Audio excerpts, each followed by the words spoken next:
La bienvenida aquí al ministro de Hacienda y Crédito Público, compañero Iván Acosta. Gracias, Iván, por estar con nosotros esta mañana. Bienvenido y siempre es un placer recibirlo por acá, amigo. Buenos días, Alberto. Buenos días a la amplia teleaudiencia. Aquí muy feliz de estar casi en diciembre por acá. Casi en diciembre, claro. Ya vamos a culminar el año, el mes número 11 del año. Iván, queríamos preguntarle sobre el comportamiento de la economía. Sabemos, ¿verdad?, que marcha bien, hay buenos números. Inclusive se conoció recientemente un informe que dio a conocer, que emitió el Fondo Monetario Internacional tras una visita de una delegación aquí al país. Bueno, hacen un resumen, digamos, muy positivo acerca del comportamiento de la economía, las medidas que se han tomado desde el gobierno de la República y también del crecimiento. Hablan de las amenazas, ¿no? Y algunas cosas que habría que mejorar un poco, pero sobre todo positivo. Pero ¿cuál es la situación ya, digamos, en el 11º mes del año 2022? Bienvenido, Iván. Sí, efectivamente, Alberto, la misión del fondo que acaba de concluir hace una semana, creo que el martes pasado, estaba enfocado en la primera visita post-pandemia en físico, Claro, presencial. Y están haciendo un examen total de la economía que tenía que ver con la reactivación del 2021, evaluar las cifras fiscales, ver las proyecciones de crecimiento, ver la salud de la economía. Esa es una tarea que la comunidad internacional le ha encargado, se llama la evaluación del artículo 4, y tuvieron los resultados que nosotros habíamos anticipado. O sea, lo importante que no fue que ellos no fueron sorprendidos, sino que nosotros veníamos intercambiando durante los últimos tal vez 12, 15 meses con ellos, anticipándole y adelantando la información en la cual muchas veces no teníamos divergencia. En 2021 mantuvimos una divergencia durante todo el año, que tú recuerdas que ellos plantearon 1.5, nosotros decíamos 5, después 7, ellos 2. Y llegamos al final del año ellos con una brecha de prácticamente más de 4 puntos. Nosotros planteamos más de 9, que terminó en 10.3, y ellos todavía estaban ajustando alrededor de 6-7. Por lo tanto, en esa apuesta de tener una base estadística de alta calidad, quedó refrendado el trabajo del Banco Central de Nicaragua. Lo importante que eso constata que los números del Banco Central son de alta calidad y de que están alineados con las mejores prácticas internacionales, y eso es lo que viene a reconocer el Fondo Monetario en términos de la estadística. ¿Cómo están los números? ¿Están bien los números? Es decir, hubiera sido un desastre, voy a contarlo al revés. Nosotros hicimos 10.3, en la revisión del artículo 4, el fondo dice, no, fueron 7. Aunque 7 es un buen número, pero ya tendrías bastante que comentar. Dudas ahí alrededor. Y tendrías mucho que comentar. Claro, pues que explicarse. Entonces, y que si se lleva bien la estadística, y tenemos algunos economistas independientes, tuvieran bastante trabajo en estos días. Pero no, o sea, no, eso no es el caso en Nicaragua, y es un tema de consistencia numérica, consistencia en el manejo de la aritmética y la estadística. Creo que es lo importante antes de llegar a ver los resultados de la evaluación del Fondo Monetario. Es que si decimos que las exportaciones van a superar los 7.000 millones, tenemos una base estadística que nos indicando si dice la proyección, dice que el PIB se va a mover entre 4 y 5, entre 3 y 4, estamos sobre una base muy sólida. Y en este caso, eso creo que es un tema que habíamos intercambiado y vienen a certificar. El segundo tema, venían además de evaluar la estadística, los números de crecimiento, las proyecciones, era evaluar el comportamiento en un tema vital, que se anticipó los resultados, cómo habíamos avanzado en los temas vinculados al GAFI, el antilavado, lo que tiene que ver con todo el programa antilavado, el programa de contención o defensa ante el financiamiento del terrorismo y al financiamiento de proliferación. Ellos tenían algunas inquietudes, nos lo manifestaron en días anteriores el hemisferio occidental, el director del hemisferio occidental, y nosotros habíamos intercambiado con ellos que efectivamente habíamos implementado toda la hoja de ruta, habíamos hecho las reformas necesarias, habíamos hecho los controles, los ejercicios importantes desde la UAF y esperábamos que en París fuera Nicaragua superado la famosa lista gris. Ellos vinieron después, entonces realmente encontraron un resultado excelente porque el documento de resolución de París fue muy claro que Nicaragua había cumplido de manera notable y definitivamente superando inclusive algunos países latinoamericanos y del Caribe, haber salido rápidamente de la lista gris.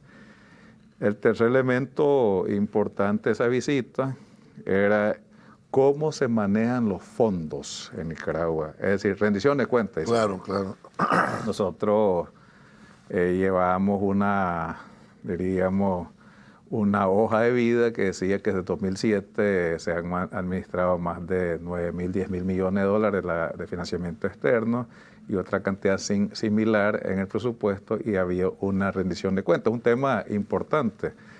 Y que no habíamos tenido ni un problema, ni un hallazgo durante todo este periodo. Efectivamente, hay una auditoría de organismos internacionales, de las firmas más conocidas a nivel internacional, como dicen, una de las 4, siempre dicen, en Estados Unidos. Claro. Y eso está listo y lo compartimos, ahí se va a publicar, donde se muestra que Nicaragua, además de tener una buena rendición de cuentas, es uno de los países que mejor optimizó las compras. Es decir, entonces compraba con 100 córdobas, se logró comprar el valor de 115, 120. Es decir, con 100 córdobas lograste maximizar. Eso no es la misma historia en muchos países donde fluyeron las ayudas COVID. Es decir, eso es importante, claro, o sea, claro. muestra la reputación del gobierno del presidente Daniel Ortega, o sea, rendir cuentas claras, lograr optimizar los recursos, focalizarlos para que tenga mayores servicios, mayores bienes y servicios para la población. Eso es un reconocimiento y eso fue un tema importante. Entonces, en los números, ya vamos a la estadística. Y eso es lo que refleja la resolución, o sea, lo que llamamos la nota de prensa, y después hay un informe como de 100 páginas que ellos publican, se aprueba en el Consejo Directivo, el Fondo Monetario, allá por enero, febrero, y se publica. Eso claro. Es el mecanismo. ¿Qué hay en los números? Bueno, la parte fundamental, el reconocimiento que Nicaragua con el 10.3 del 2021 fue una recuperación extraordinaria que borró las pérdidas del 2018, las del 2019 y las del 2020. Eso quiero que lo verás en números serios. O sea, se borró pérdida de 3 años. Las pérdidas, o por un ejemplo, un vecino nuestro que perdió casi 19 en 2020 y en 2021 se recuperó con 16, 17. O sea, quiere decir que todavía el 22 está trabajando para borrar las pérdidas. Correcto. O sea, nosotros lo logramos resolver, pero no solo la pandemia. O sea, vuelvo al tema que siempre, para que si tenés algún problema de memoria, la pandemia fue el 10% de los daños anteriores. Correcto. O sea, los daños, el intento fallido del golpe. Porque probablemente algún sector quisiera borrar el daño que se le hizo al país en general, las muertes, el sufrimiento, los tranques, pero también en la economía. Fueron mucho más fuertes los daños del intento fallido del golpe que la pandemia. Y también se borró con el crecimiento del 2021. Es un tema certificado. Se evaluó en lo que llamamos los factores más importantes, las variables más importantes para el buen desempeño de la economía ya en 2022, donde hay complejidades en el tema, bueno, inflacionario, hay inflación global, Claro. hay temas relevantes que tienen que ver con la cadena de suministros, la cadena de fábrica, hay problemas globales. Claro. Está impactando en los centros económicos mundiales, hay derivados de problemas de la guerra en Europa. O sea, hay elementos, entonces se dice, ¿cómo vas a resistir? ¿Cuáles son tus fundamentos? Se dice en economía, ¿cuáles son tus fundamentos para que tengas buen desempeño? Y vimos los números de la exportación. Nosotros hemos estado creciendo más de 2 dígitos durante prácticamente 6, 7 años.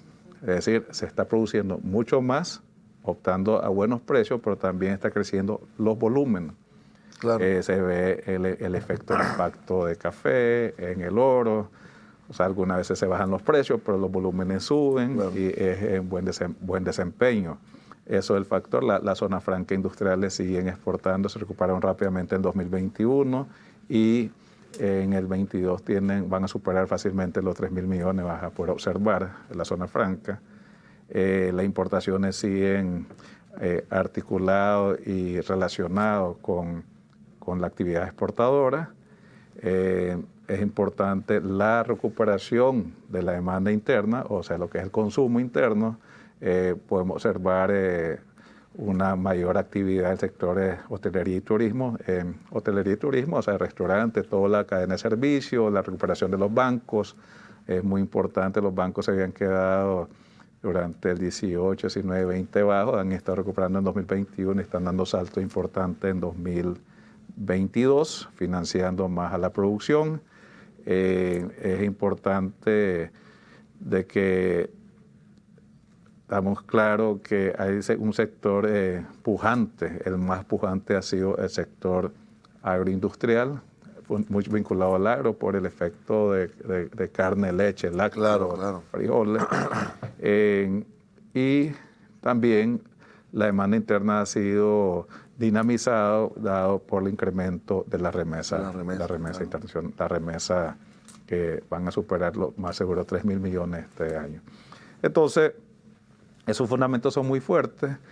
¿Y cómo se reflejan desde el lado monetario? En el lado monetario uno ve que los depósitos superan ahora fácilmente el 2.5% del nivel histórico que tuvieron, es decir, estuvieron 5.111, 5.113, están hoy fácilmente en 5.250 millones, 5.300 millones. O sea, ya hay una economía recuperada, reactivada y en rumbo de crecimiento. Y los bancos también ofertando dinero, ¿no? Ofertando dinero. Vengan a traerlo. Sí, la reactivación del principal actividad de ellos, que es el financiamiento, o sea, el crédito. Y además la reserva se mantiene muy fuerte encima de los 4.200 millones. Los déficits fiscales del último año han estado muy cerca de 0, entre 2 y 0, y vieron que la proyección del presupuesto del 2023, el presupuesto que va a ser aprobado en los próximos días, va a estar cerrándose con superávit, inclusive mostrando mucha prudencia, mucha responsabilidad en tiempo en la cual hay que garantizar recursos para atender temas que no podemos estimar en estos momentos. Por lo tanto, uno dice, si hay un presupuesto de ingreso de 109.989.5 y se está en el gasto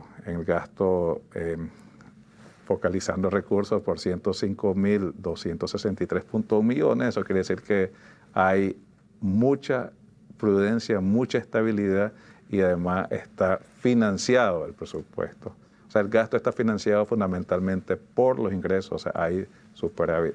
Todos esos elementos permitió que pudiéramos tener un informe de un gran reconocimiento a Nicaragua, un gran reconocimiento en términos al país y al gobierno del presidente Daniel Ortega. O sea, un reconocimiento a la gestión del presidente Daniel Ortega, a la gestión de la COPE de Rosario, vicepresidente de la República, a la gestión del gobierno, o sea, porque se reconoce al país, pues se está reconociendo a la gestión del gobierno para, junto a los otros sectores de la economía, o construir con los otros sectores de la economía, que el país esté en un buen, o sea, en un gran desempeño en 2022 y con una proyección de 2023 realmente positivo, estable, positivo, donde se estima que al menos crecerá 3%.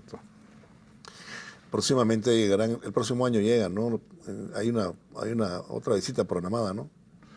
No, lo que está programado el próximo año, en enero, febrero, es la aprobación de este informe ante el directorio del Fondo Monetario.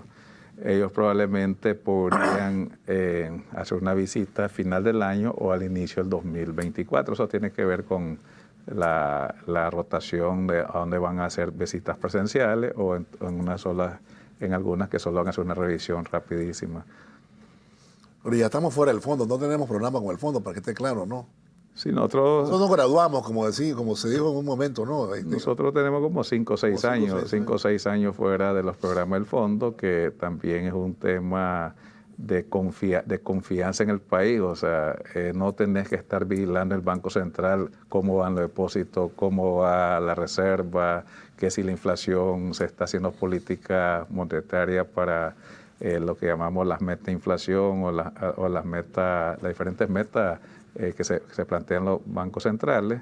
Entonces, eso ha permitido, y creo que tiene que ver con la alta responsabilidad vuelvo al manejo de la política económica, al gran valor que se le da a la estabilidad macroeconómica del país como factor, no como objetivo, o sea, sino como medios para garantizar que el país funcione de manera armoniosa, que atraiga inversiones, que garantice empleo, que se proteja los precios, de lograr mantener la inflación en un solo dígito. Son temas muy importantes para el país y eso ha sido la dirección que le ha dado la economía el comandante, el presidente Ortega.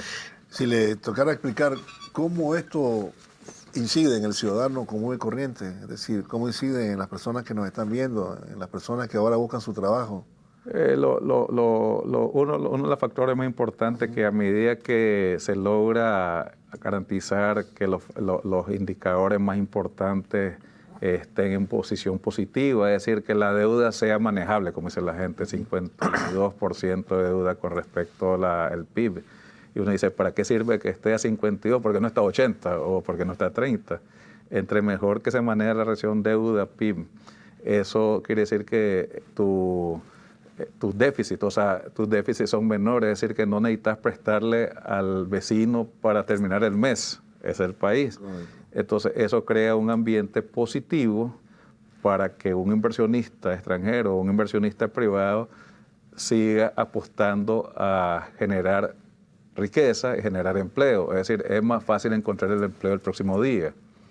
Si esa situación fluctúa muy rápido, la inversión también se ralentiza, o sea, se vuelve más temerosa. Entonces, a medida que la macroeconomía esté en mejores condiciones, eso facilita inversión, o sea, inversión en energía eléctrica, inversión privada, estoy hablando, claro. Inversión en desarrollo minero, inversión en bienes raíces, construir más edificios para hacer oficinas, inversión en agricultura o en pesca, que garantiza más empleo. Eso es lo primero. O sea, la estabilidad macroeconómica es un factor muy importante para atraer más inversiones, y esas inversiones generan más empleo. Y generando más empleo hay más recursos disponibles en salario. Esa es una de las rutas más importantes. Lo segundo, que a medida tenés más espacios fiscales, o sea, más espacios para el gasto, uno puede movilizar más recursos para construir las carreteras que se requieren, los hospitales necesarios, avanzar en las políticas de mejora a la inversión educativa, construir puertos, y eso también mejora la competitividad del país y asegura que venga más inversión. Entonces es muy importante eso. Y por otro lado, en el día a día, si tú tienes una fortaleza monetaria, eso te garantiza de que tu moneda se mantenga estable y eso hace que no fluctúen los precios, que es un tema muy importante. Yo ponía ejemplo, creo, ante la Asamblea Nacional, que mientras nosotros estábamos alrededor del 9%, 8%, 8,5%, 9% de inflación, habían países europeos de economía muy reconocida en los rankings del Fondo Monetario del Banco Mundial, que estaban en 25, 30, 35% de inflación. Es más, para hablar de los grandes, ¿verdad? Estados Unidos, la zona euro, Inglaterra están al 10%, 8%, 8.1% de inflación, es decir, 4 veces más de lo que tenían o su inflación meta. O sea, nosotros, para verlo en aritmética, nos movemos entre 5 y 7, estamos en 9, o sea, nos movimos 2 para arriba. Ellos se manejan en 2 normalmente, estaban en 8, 1, 9 y encima de 10. Eso muestra que está comprando más el nicaragüense en esta coyuntura, bajo este entorno le está yendo mejor en la compra de todos los días. ¿Dónde se refleja eso? Hemos tenido recursos destinados a garantizar que toda la actividad económica tenga un precio estable en la bomba de combustible, para mover los camiones, para la carga, que para el transporte. Si no fuera así, le agregaría una carga tremenda y todo para arriba. Al precio. Entonces esos temas son importantes. Establecer, porque la macro, ¿para qué me sirve? Es la pregunta. Claro. La macro va a tener impacto en el desempeño microeconómico del país, en la estructura de precios. Si bien el diésel más costoso estuvo financiado como 60 cordas o una semana, eso va al costo de la tortilla, de toda la cadena industrial de los productos que se producen aquí. Ahora, hay sus bandidos, ¿no? Como el caso de los frijoles, hay sus bandidos, estamos claros, ¿verdad? Sí, lo que pasa es que los frijoles es un tema que probablemente algunas veces no se logra entender. Efectivamente, cambiaron los términos de intercambio interno. Ese es un tema, aquí es visto que cambiaron los términos internos de intercambio. El término intercambio de los frijoles de los 70, que cuando éramos niños nosotros, está en contra de los productores y está favoreciendo al consumo. ¿Qué significa? Que el producir los frijoles no podía comprar ni jabón ni azúcar. Y eso no es bueno en la economía. ¿Sabe por qué? Porque no eran exportadores, el frijol se consumía para el mercado local, lo compraba el INSEI de esos tiempos y ponía el precio de compra y garantizaba el precio de consumo. Eso garantizaba que los precios bajos y salarios bajos. Bien para el urbano, malo para el productor. Claro. Es el productor que encontramos nosotros en la alfabetización. Eso no queremos tenerlo. O sea, eso es lo primero. No queremos que el producto se mueva al mercado y que alcance su precio lo más cerca del precio internacional. ¿Cuál es el precio internacional? El precio que te llega a ofrecer un extranjero a la puerta de finca. Correcto. ¿Cómo cambias eso? Produciendo más. ¿Por qué se va a producir más? Porque hay buen precio. Claro, y mucha gente va a hacer más. Y cuando se produzca más, se va a garantizar una estabilidad. Yo explicaba en otro espacio que producir 5.1, 5.2 millones y saber que el mercado local lo que requiere son aproximadamente 2.4, 2.6, eso ya es un gran... O sea, que ya los frijoles aportan hasta 100 millones de dólares a la economía nacional. Esos son temas importantes, no solo verlo cómo lo veo en el mercado, porque lo más importante es que el sector productivo ha tenido una gran ganancia y eso se refleja en las mejoras sociales. ¿Cómo se redujo la pobreza rural? Entre otras cosas, produciendo frijoles y produciendo leche. O sea, la reducción de la pobreza rural fue muy notable. Eso tiene que ver con el desempeño de los programas productivos y agrícolas, con el bono productivo, con los temas de asistencia técnica, transferencias tecnológicas y tener un país que ha crecido las exportaciones consistentemente. Claro. ¿Cómo garantizarías que la producción crezca consistentemente si haces estrategias que nos garanticen el flujo de productos hacia el mercado? esos son temas pues que son Bueno, muy pues, claro, técnicos. eso sin detrimento de la cadena de cadena comercial, que ese es otro tema. Pues aquel que ve, que el comerciante que también se lleva una gran tajada, pues que siempre está, pero ese es parte del juego económico, pues del comportamiento de la economía y el comportamiento de los mercados. Pues que ahí también hay otros que también por efectos de ganar un poco más, ¿verdad? Y el productor siempre ahí. Pero bueno, hablando un poco también de lo que se ha firmado, vamos a la pausa primero, perdóneme, porque ya el tiempo nos alcanzó para la primera pausa. Y quisiera que habláramos sobre lo que firmaron con el BESIE, ¿verdad? Que ahí me parece que es un tema trascendental para el país. Vamos a la pausa y ya volvemos. Se tomó la decisión de que se iniciara los estudios de factibilidad en el puerto financiado por uno de los bancos multilaterales y efectivamente en año y medio o 2 años se logró ya tener un estudio de factibilidad técnica y económica del puerto, definiendo la localización, una de las localizaciones con 2, 3 variables, pero las localizaciones y con las recomendaciones pertinentes para la estructuración de el financiamiento, desarrollo y operación del puerto. Bueno, el intento fue golpe de Estado, atrasó esa gestión, son los temas, igual que atrasó la conexión de energía en algunas comarcas, atrasó la carretera del Tortuguero, atrasó la construcción de la carretera por ejemplo, La Cruz, por decir algo, y la que iba a Bilby. Entonces tuvimos que priorizar los temas más importantes: salud, educación, energía y agua potable y carretera.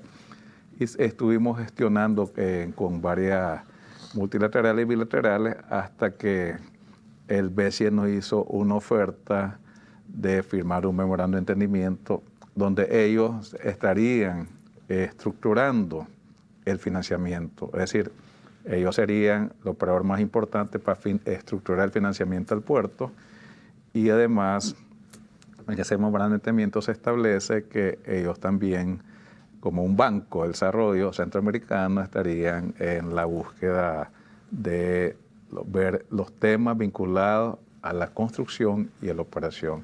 En estos momentos están en el extranjero los principales funcionarios del BESIE haciendo esa tarea, porque un tema era definir cómo financiábamos los estudios. Eso se realizó.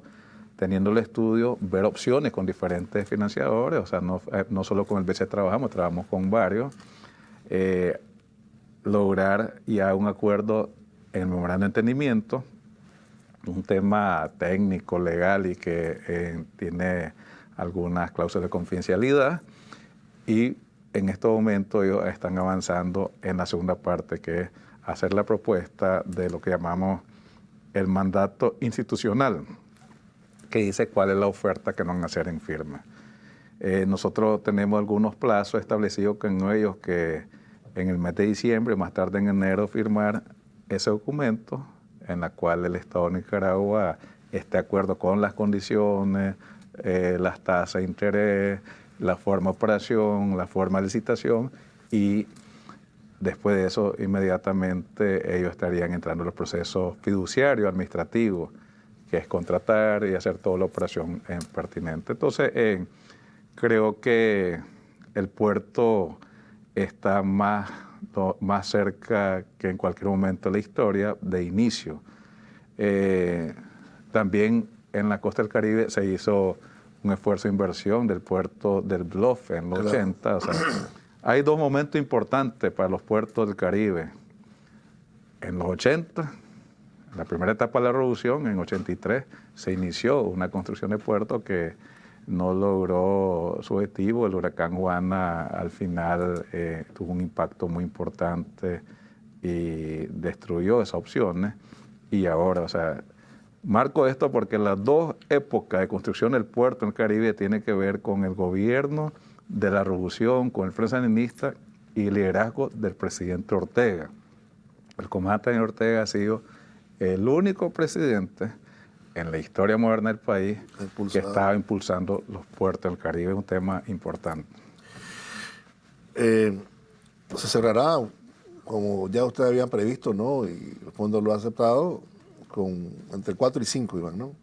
Sí, nosotros vemos, El año, pues, hablo de vemos este año. una velocidad encima del 4 en estos momentos. Octubre tuvo un buen desempeño, un desempeño que lo pudimos ver desde el área fiscal, lo que tenemos que ver con la cooperación de los diferentes sectores. Decíamos que el Banco Central había logrado identificar en la recopilación su estadística que ya el sector hotelería y turismo crecía al doble del 2021. Claro. Eso era muy notorio y eso se observa por los cheles, dice la gente en las calles, por el consumo en los hoteles, consumo en restaurantes, las carreras de taxi y todo lo que tiene que ver con los servicios, y eso es importante. Vemos que los temas de construcción, ya vi ferias, he visto una feria de construcción. Sí, exitosa. Eso es sí. muy importante. También en el consumo, pues, ahí estaba la diva. El consumo, pues, sí, te digo consumo, que va a estar encima de 3.100 millones, calculo. Hablando de eso, porque viene el aguinaldo, eso le mete dinamismo el al aguinaldo comercio, se calculaba más de 300, casi 400 millones de dólares a circular, pues entre lo que ya el gobierno, casi 50 millones, alrededor de 50 millones de noviembre, más lo que se completa el sector bueno, privado. Y lo de la remesa también, que entra también, ¿no? En el Sí, normalmente diciembre redobla la cantidad de remesas contra los otros meses. Entonces, esos datos, y que la producción sigue creciendo, o sea, tener los datos de la agricultura, y que las exportaciones se mantienen sobre 2 dígitos, estaban en aproximadamente 17-18% creciendo las exportaciones, y creemos, como encima el 15%, y creemos que va a terminar por ahí. Entonces, eso nos indica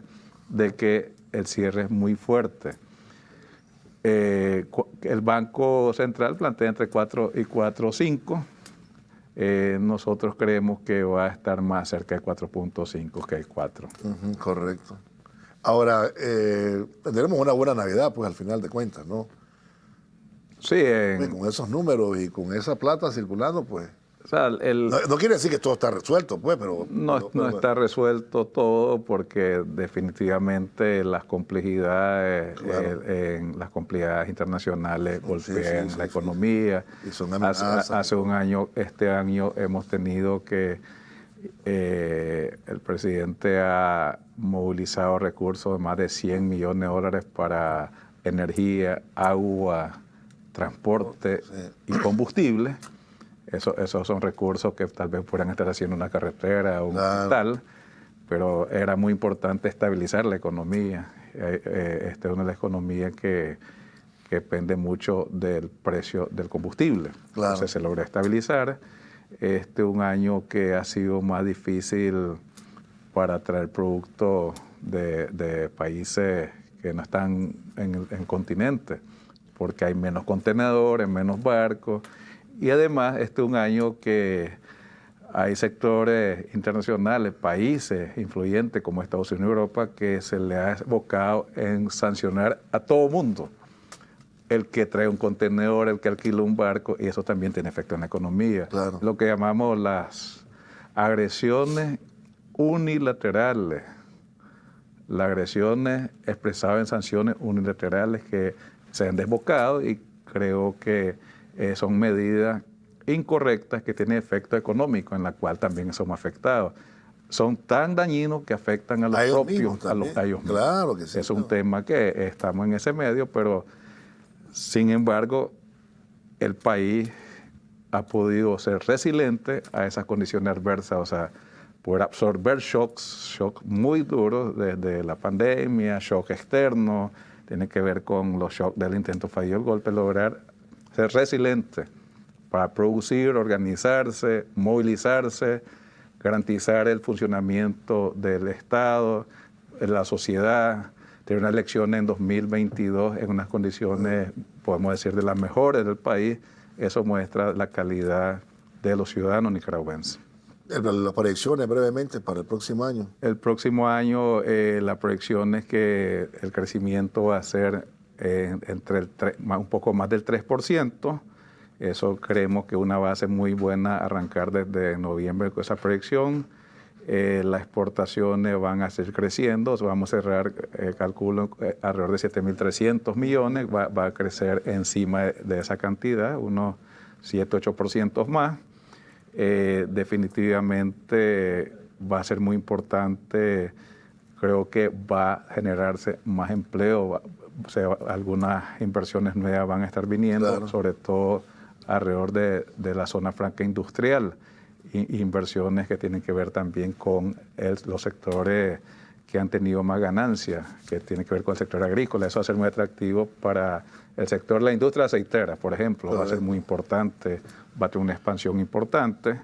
Es muy importante proyectar que va a seguir estar siendo muy sólido los temas monetarios, o sea, se va a consolidar los depósitos, van a seguir creciendo los depósitos y la reserva, y eso va a permitir tener más créditos para el financiamiento a los diferentes sectores de la economía. Hay temas importantes que creemos que el sector agrícola está a la expectativa de los precios internacionales. Creemos que los commodities, las cuales exportamos nosotros, van a manejarse todavía con buenos precios.